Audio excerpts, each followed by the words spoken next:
जिस तरीके से अदालत का फैसला आया है, अदालत के इस फैसले पर आपकी पहली नजर में क्या टिप्पणी? क्या आपको लगता है ये जायज फैसला है?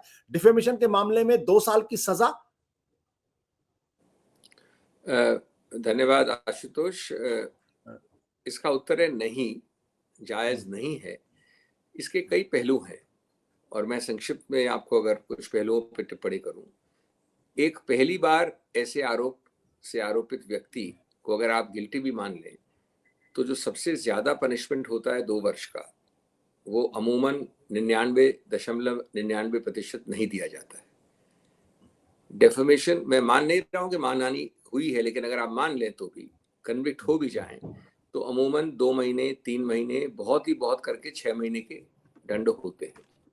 ये दंड उस बिंदु पे है जिसकी कगार पर आप डिस्क्वालीफाई होते हैं, 2 वर्ष। और इस प्रावधान में जिसमें मिला है दंड, वो सबसे ज्यादा मैक्सिमम इसका दंड हो सकता है। नंबर 2, ये मामला हुआ था, ये जो वक्तव्य हुआ था, ये कोलार कर्नाटक में हुआ था। इसकी एक याचिका सूरत में, एक बिहार में, एक रांची में दी गई। अभी हम बात कर रहे हैं सूरत वाली की। अब एक प्रावधान बनाया गया है कानून द्वारा, काफी अरसा हो गया उसको, बाध्य है, पार्लियामेंट में सोच समझ के पास किया। उसकी अगर आप डिबेट देखें तो कहा कि हमारा ये उद्देश्य है इस कानून से, उसका नंबर है 202, कि अगर किसी मैजिस्ट्रेट के सामने उसके अधिकार क्षेत्र के बाहर हुई भी वारदात कंप्लेंट के तौर पे लाई जाती है तो वो शुरुआत करने से पहले, शुरुआत में ही ये एक इंक्वायरी करेगा और निर्णय करेगा कि क्या उसका अधिकार क्षेत्र सही रूप से बैठता है कि नहीं।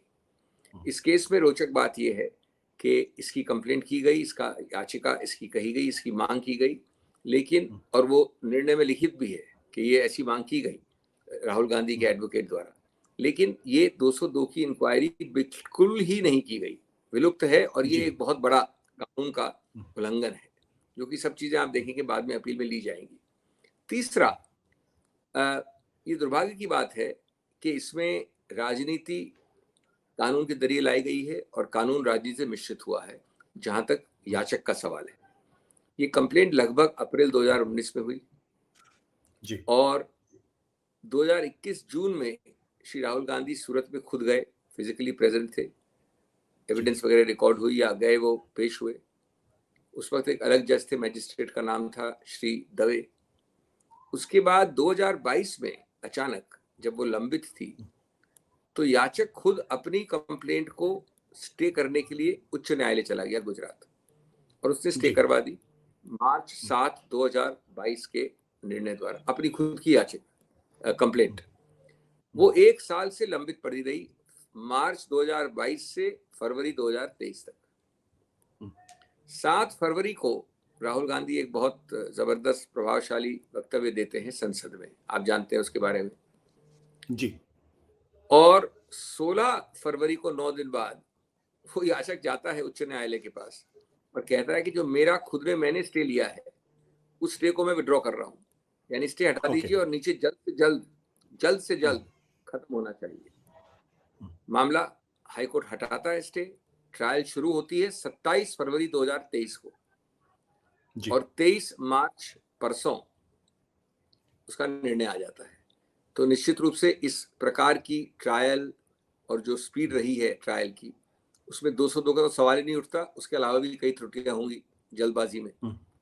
चौथा, मैं समझता हूं कि इसका एक, ये तो हुआ कुछ कानूनी बातें और भी बहुत हैं, मैं आपको अगर आप प्रश्न पूछेंगे या मैं ज्यादा बोर नहीं करना चाहता की बातों से, इसका एक साहब मैं आपके राजनीतिक आयाम पे आऊंगा। अब एक सवाल यहाँ पर यह कि जिस व्यक्ति ने ये मुकदमा, ये कंप्लेन की है, क्या उनका लोकस स्टैंडाई इस मामले में बनता है? वो कह रहे कि मोदी समुदाय का अपमान हुआ या मोदी सरनाम वाले लोगों का अपमान हुआ, क्या इस मामले में उनकी लोकस है? ये चौथा मुद्दा है, मैं 3 बताया आपको, ये चौथा बिंदु होगा। अगर वो ये नहीं कहें कि समुदाय का बनता है तो ये कंप्लेंट चलेगी ही नहीं। वो जानते हैं कि ये जो याचिका है, कंप्लेंट है, ये मेंटेनेबल नहीं है कानून में, इसलिए उन्होंने ये कहानी घड़ी है कि राहुल गांधी ने पूरे समुदाय का अपमान किया। मैं आपको 2 मिनट में समझाना चाहता हूँ। ये देखिए, क्रिमिनल फौजदारी मानहानि के मामले में जब तक याचक खुद ये प्रमाणित न करे कि किस प्रकार से आप आशुतोष या मैं अभिषेक सिंघवी की मानहानि हुई है, किस प्रकार से मुझे नुकसान हुआ है, या मैं किस प्रकार से एग्रीव्ड हूं, तब तक वो मेंटेनेबल नहीं होती है। अब मजे की बात यह है कि जो उस वाक्य में 3 नाम है, उन तीनों नामों में से किसी ने भी याचिका फाइल ही नहीं की है। तो जब 3 लोग अगर आशुतोष और सिंघवी जिनके नाम लिए हैं, दोनों फाइल नहीं करते हैं या तीसरा आदमी फाइल नहीं करता है, तो निश्चित रूप से जो फाइल करता है उसका नाम तो नहीं लिया गया है। जी। जो ये मिस्टर मोदी है, उनका नाम तो नहीं लिया गया था। तो उनके लिए अनिवार्य हो जाता है कहना कि इस वाक्य द्वारा हर ऐसे व्यक्ति जिसका सरनेम ये है, उसको अपमानित किया गया है। ये बिल्कुल एक मनगढ़ंत कहानी है।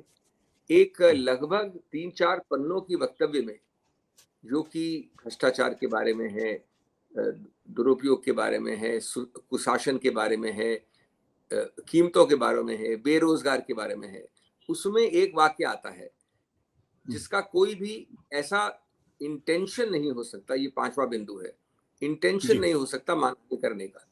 उसको विकृत रूप से देखकर और ये कह के पूरे समुदाय को किया है, ये एक आरोप लगाया गया है। और मैं समझता हूं उन्होंने ये कहा कि ये कैसे हुआ कि कई जो चोर हैं उनका सरनेम इस प्रकार है, ये कहा उन्होंने। ये नहीं कहा कि इस सरनेम वाले सब लोग चोर हैं। आप समझ रहे हैं? बिल्कुल जी। ये नहीं कहा उन्होंने कि अमुक सरनेम वाले जितने व्यक्ति हैं देश में सुखा सब चोर हैं, वो तो समुदाय के बारे में कुछ होता। उन्होंने कहा कि ये अजीबोगरीब बात है कि जो कई चोर हैं उनका सरनेम ऐसा है। तो मैं समझता हूँ कि ये सब चीजें, ये 5 बिंदु बताए मैंने आपको कानूनी, इसके अलावा और भी बहुत बिंदु हैं, ये सब लिए जाएंगे और स्टे ऑफ कन्विक्शन प्राथमिक हमारा उद्देश्य है। Stay of conviction. Abhishek Manu Singhvi का ये पूरा इंटरव्यू देखें रात 10 बजे हमारे विशेष कार्यक्रम आशुतोष की बात में। सत्य हिंदी का ऐप डाउनलोड करें गूगल प्ले स्टोर पर।